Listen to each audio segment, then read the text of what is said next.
ধর্মগ্রন্থ ও পুরাণে বলা আছে, পৃথিবীতে বসবাসকারী মানুষ যা কিছু ভালো বা খারাপ কাজ করে সেসব কাজের হিসাব মৃত্যুর পরে হয় এবং সেই অনুযায়ী মানুষ শাস্তি ও পুনর্জন্ম পায়।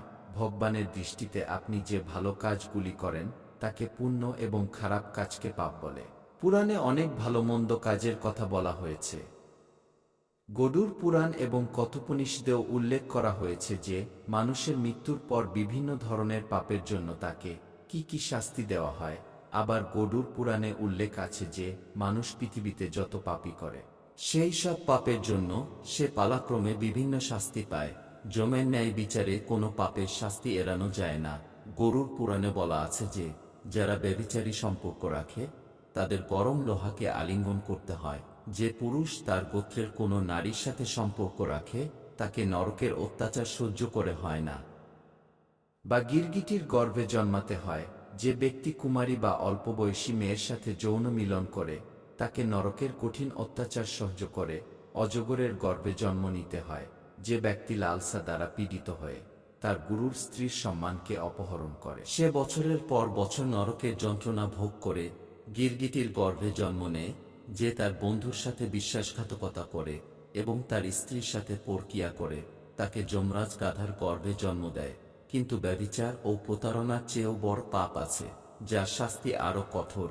মহাভারতের সময় একজন মানুষই এমন পাপ করেছিলেন, কিন্তু আজকাল অনেকেই এমন পাপ করতে শুরু করেছে। জেনে নিন সেই পাপ কি এবং তার শাস্তি কি। ভগবান শ্রীকৃষ্ণের দৃষ্টিতে সবচেয়ে বড় পাপ হল ভ্রূণ হত্যা। মহাভারত যুদ্ধের সমাপ্তির পর যখন দ্রোণাচার্যের পুত্র অশ্বত্থামা ব্রহ্মাস্ত্র ব্যবহার করে উত্তরার গর্ভে বেড়ে ওঠা শিশু পরীক্ষিতকে হত্যা করেন, তখন ভগবান শ্রীকৃষ্ণ সবথেকে বেশি ক্ষুব্ধ হন। শ্রীকৃষ্ণ সেই সময় ঘোষণা করেছিলেন যে অশ্বত্থামার পাপ সবচেয়ে বড় পাপ, কারণ তিনি একটি অনাগত শিশুকে হত্যা করেছিলেন। এই পাপের জন্য শ্রীকৃষ্ণ নিজেই অশ্বত্থামাকে শাস্তি দিয়েছিলেন।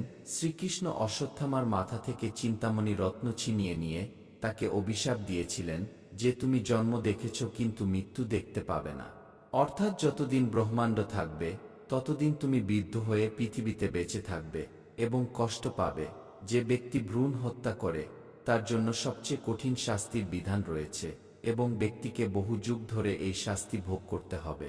তো বন্ধুরা, আজকের ভিডিও আপনাদের কেমন লাগলো অবশ্যই কমেন্টে লিখে জানান। ভিডিও ভালো লাগলে লাইক, শেয়ার, সাবস্ক্রাইব করুন। ধন্যবাদ।